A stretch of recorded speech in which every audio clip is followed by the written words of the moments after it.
புது தம்பதிக்கு விருந்து. வனஜா அன்று மிகவும் சுறுசுறுப்பாக இயங்கினாள். கணவனும் குழந்தைகளும் ஆஃபீஸ் பள்ளிக்கு சென்ற பிறகு வீடு முழுவதும் ஒழுங்குபடுத்தினாள். சோஃபா மேஜையெல்லாம் தூசி போக தட்டி படுக்கை விரிப்பு மாற்றி மொசைக் தரையை பளிச்சென துடைந்த பின் நிமிர்ந்தாள். வெளியில் தொட்டிகளில் பூத்திருந்த சாமதி பூக்களை கொத்தாக பறித்து அகல ஜன்னலில் வைத்திருந்த பூச்சாடியில் பொறுத்து அழகுபடுத்தினாள். 2 அறைகளை கொண்ட அந்த வீட்டை ஒரு முறை திருப்தியுடன் பார்வையிட்டாள். அப்பா, ஒவ்வொரு இடமும் துப்புரவாகி ரம்யமாக துளங்கியது.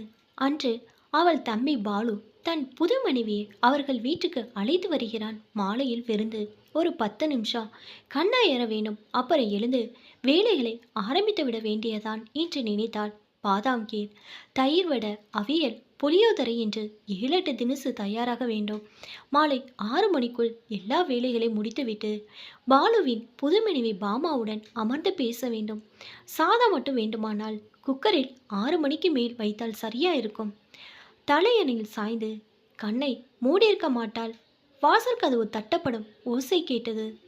யாராக இருக்கும்? ஆண்டி, நீங்கள் உமாவுக்கு பின்னி இருக்கும் ஸ்டோல் போல் எனக்கும் பின்ன ஆசை, சொல்லி தருவீங்களா என்று கேட்டபடி சுஜாதா நின்றாள். வனஜா தயங்கினாள். தூக்கம் கண்ணை சுழற்றியது.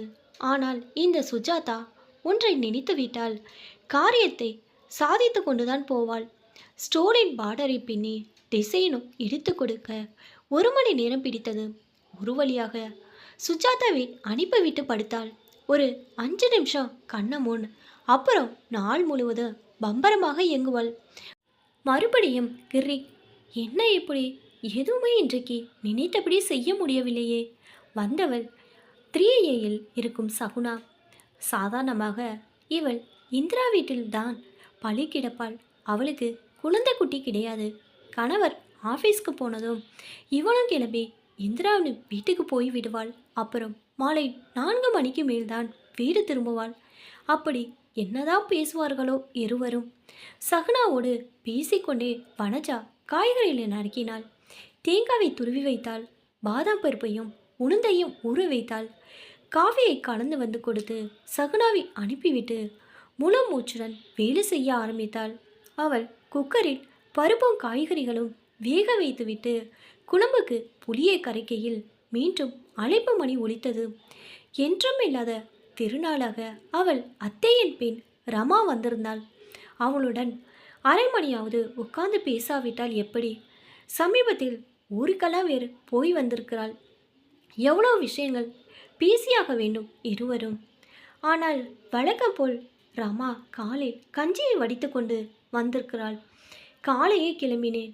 அஜ்மல்கான் ரோட்டில் கடற்கடையாக நுழைந்ததில் நாளியாகிவிட்டது. இப்போவே மணி 3க்கு மேல் ஆகிவிட்டது. நான் இனி பஸ் பிடித்து ஆர்கேபுரம் போவதற்குள் அவர் ஆஃபீஸ் விட்டு வந்து வாசலில் நிற்பார் என்று அவசரமாக கூறிவிட்டு வனஜா கொடுத்த காஃபியை குடித்துவிட்டு கிளம்பினாள். வனஜா ஒரு தீர்மானத்துக்கு வந்தாள். அந்த வீட்டின் முன்னறை கதவை திறந்தால் வாசல் வராண்டா, பின்னறை கதவை திறந்தால் பின்பக்கம் குறுகிய வராண்டா. குதிரைலாடம் போன்ற அமைப்பை கொண்ட அந்த பழைய கட்டிடத்தில் இப்படி 2 அறைகள் கொண்ட 12 ஃப்ளாட்டுகள் உண்டு. வனஜா பின்னறை கதவின் தாளை நீக்கி வைத்தாள். முன்னறை கதவு வழியே வெளியே வந்து கதவை பூட்டிவிட்டு வீட்டை சுற்றி கொண்டு வந்து பின்புற கதவு வழியாக உள்ளே சென்று கதவை தாளிட்டாள். அப்பாடி, இனி கவலை இல்லாமல் வேலை செய்யலாம். யாரும் வந்தால் வீடு பூட்டியிருக்கிறது என்று நினைத்து போய்விடுவார்கள். குழந்தைகள் இருவரும் இன்றைக்கு வர நேரமாகும். பள்ளியில் நாடக ஒத்திகை 6 மணிக்கு சுமாருக்கு சென்று பூட்டை திறந்தால் போதும். எல்லோரும் அதற்கு மேல்தான் வருவார்கள். பாலுவும் பாமாவும் ஓடியின் படம் பார்த்துவிட்டு பஸ் பிடித்து வர 7 மணி ஆகிவிடும். அசுர வேகம் என்பார்களே, அப்படி ஒரு வேகத்தில் வேலை செய்தால் வனஜா. அரைத்து கரைத்து அடுப்படியில் வெந்து எல்லாம் பாங்காக செய்து முடிப்பதற்கும் மணி 6 அடிப்பதற்கும் சரியா இருந்தது. குக்கரில் சாதமும் வைத்தாகிவிட்டது. முன்பக்கம் சென்று பூட்டை திறந்து உள்ளே நுழைந்தாள்.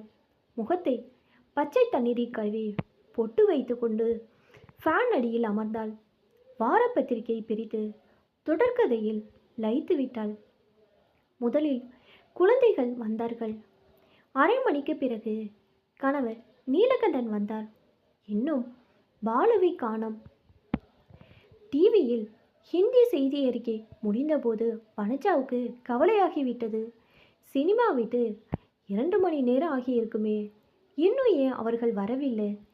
பஸ் கிடைக்காவிட்டால் ஒரு டாக்ஸியாவது பிடித்து வரக்கூடாதோ? மாமி, உங்களை யாரோ டெலிஃபோனில் கூப்பிடுறாங்க என்று எதிர் வீட்டு பப்பி கூவிக்கொண்டே வந்தது. லஜ்பத் நகரிலிருந்து பாலுதான் ஃபோன் செய்தான். என்ன வனஜா, வர சொல்லிட்டு வீட்டை பூட்டி கொண்டு எங்கே போய்விட்ட என்றான். என்னடா வளர்ற, நான் உள்ளதானா இருந்தேன் வேலை செய்து கொண்டு. நீ எப்போ வந்த? நான் பார்த்து விட்டு 7 மணிக்கு தான் வந்திருப்ப. இல்லையே, சினிமாவுக்கு டிக்கெட் கிடைக்கல. முன்னால் வந்து உன்னோட பேசிக்கொண்டு இருக்கலாம் என்று 4 மணிக்கு வந்தோம். கதவு பூட்டி இருந்தது. எவ்வளோ நேரம் நிற்பது? அரை மணி போல் அங்கேயே சுற்றி கொண்டிருந்து விட்டு மறுபடியும் வந்து பார்த்தோம். பூட்டு தொங்கியது. அதற்கு மேல் அங்கு நிற்க பொறுமை இல்லை. பாவம், பாமாவுக்கு ஒரே தலைவலி. டாக்ஸி பிடித்து வீட்டுக்கு திரும்பி விட்டோம். அட ராமா, நான் உள்ளதான் இருந்தேன் நாள் பூராவும். நீ ஏதோ தவறான கதவை பார்த்துருக்குற என்று கூறத் தொடங்கியவள் நிறுத்தினாள். பின் ஊரார் வீட்டு ஃபோனில் எப்படி அவள் தான் செய்த உபாயத்தை அவிழ்ப்பாள்.